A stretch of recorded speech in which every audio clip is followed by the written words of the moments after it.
कौरव सेना के 10 वीर योद्धा जिन्हें युद्ध में केवल अर्जुन ही पराजित कर सकते थे। नंबर 10 पर आते हैं कर्ण के पुत्र वृषसेन। वृषसेन एक अत्यंत पराक्रमी और निपुण धनुर्धर थे। उन्हें अपने पिता कर्ण की भांति ही समस्त अस्त्र विद्या और दिव्य शस्त्रों का गहन ज्ञान प्राप्त था। महायुद्ध के अंतिम दिनों में जब उन्होंने पांडव सेना पर आक्रमण किया तो उनका प्रकोप ऐसा था मानो स्वयं मृत्यु रणभूमि में उतर आई हो। उनके तीखे और अचूक बाणों के आगे पांडव सेना के बड़े बड़े महारथी भी विचलित होने लगे थे। उनके इस तेजी से बढ़ते हुए पराक्रम को रोकना और उन्हें शांत करना किसी साधारण योद्धा के बस की बात नहीं थी। उनके इस भारी प्रकोप को रोकने का सामर्थ्य केवल और केवल अर्जुन में था।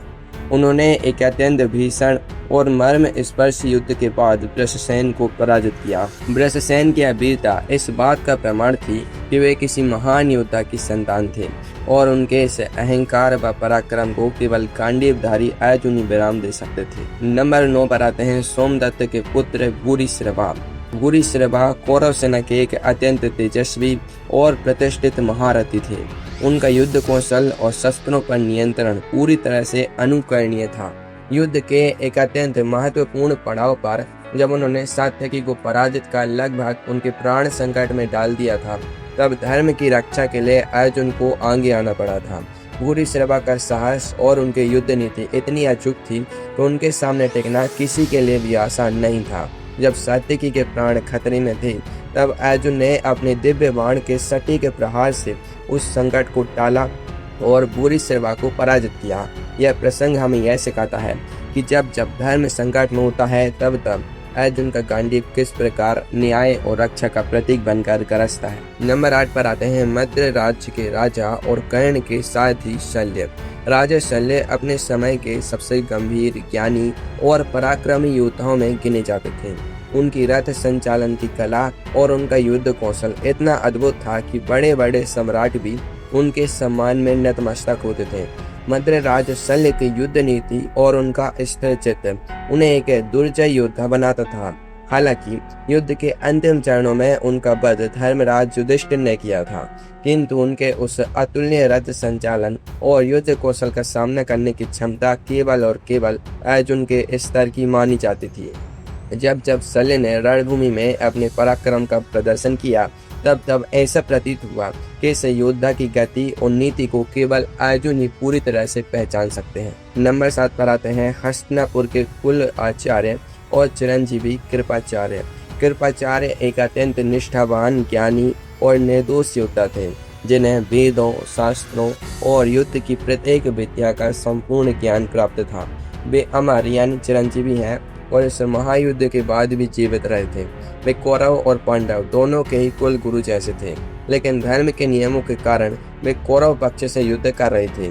महायुद्ध के दौरान कृपाचार्य ने कई बार अर्जुन को ऐसी कड़ी टक्कर दी कि पूरा युद्ध क्षेत्र स्तब्ध रह गया था।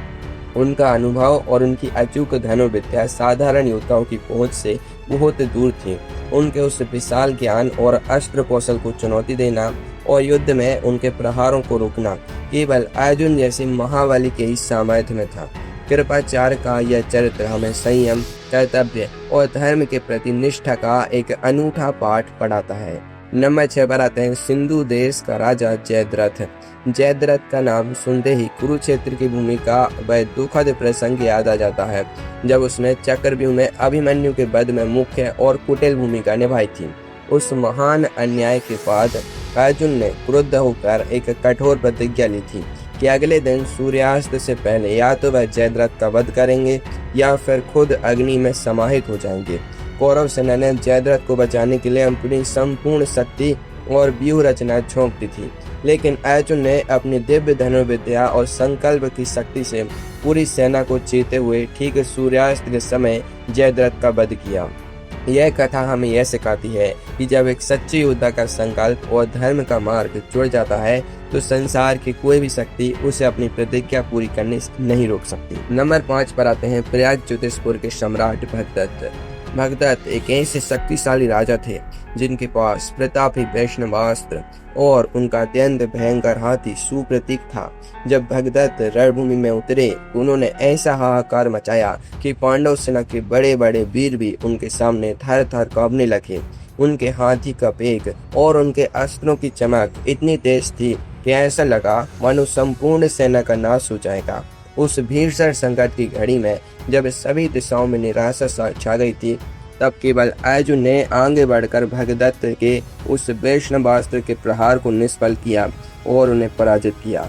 भगदत्त की यह गाथा इस बात का प्रतीक है कि कितने भी शक्तिशाली अस्त्र क्यों न हो, सत्य और अर्जुन के गांडीव के आगे उन्हें झुकना ही पड़ता है। नंबर 4 पर आते हैं द्रोणाचार्य के पुत्र और चिरंजीवी अश्वत्थामा।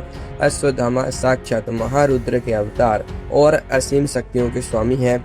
वो चिरंजीवी होने के कारण आज भी इस पृथ्वी पर उपस्थित हैं। उनके पास नारायण अस्त्र जैसे ऐसे महाविध्वंसक अस्त्र थे जिनका नाम सुनते ही तीनों लोकों में कंप कपी छूट जाती थी। जब वे अस्त्र रणभूमि में छोड़े जाते थे तो ऐसा प्रतीत होता था कि सृष्टि का अंत निकट है। उन अस्त्रों की काट और उनकी भयंकर ऊर्जा को नियंत्रित करने की क्षमता इस पूरे पृथ्वी पर केवल और केवल अर्जुन के पास थी। अश्वत्थामा का क्रोध जब प्रज्वलित होता था तब उसे शांत करने का सामर्थ्य केवल अर्जुन की दिव्य धनुर्विद्या और उनके तप में ही निहित था। यह प्रसंग हमें यह स्मरण कराता है कि परमेश्वर के अंश और अस्त्रों के ज्ञाता के सामने भी अर्जुन का पराक्रम कितना अतुल्य था। नंबर 3 पर आते हैं आचार्य द्रोणाचार्य, कौरव सेना के दूसरे सेनापति और सभी पांडव कौरवों के परम पूजनीय गुरु। आचार्य द्रोणाचार्य एक ऐसे महाबली धनुर्धर थे जिन्हें समस्त वेदों, शास्त्रों और दिव्य अस्त्रों का अद्वितीय ज्ञान प्राप्त था। उनके वर्षों का अनुभव, उनकी अचूक दृष्टि और उनका अस्त्र कौशल ऐसा था कि उनके सामने आने वाला हर योद्धा का दिल बैठ जाता था।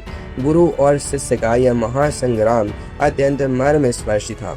हालांकि युद्ध के दौरान आचार्य का वध धृष्टद्युम्न द्वारा हुआ था, परंतु उनके उस विशाल अस्त्र कौशल और बाण वर्षा को युद्ध के दौरान चुनौती देने और रोकने की क्षमता केवल अर्जुन में ही थी। लेकिन अर्जुन ही थे जो गुरु के उस ज्ञान का सामना अपने असीम कौशल से कर सकते थे और उन्होंने धर्म की मर्यादा रखते हुए इस कठिन परीक्षा का सामना किया था। नंबर 2 पर आते हैं सूर्यपुत्र कर्ण।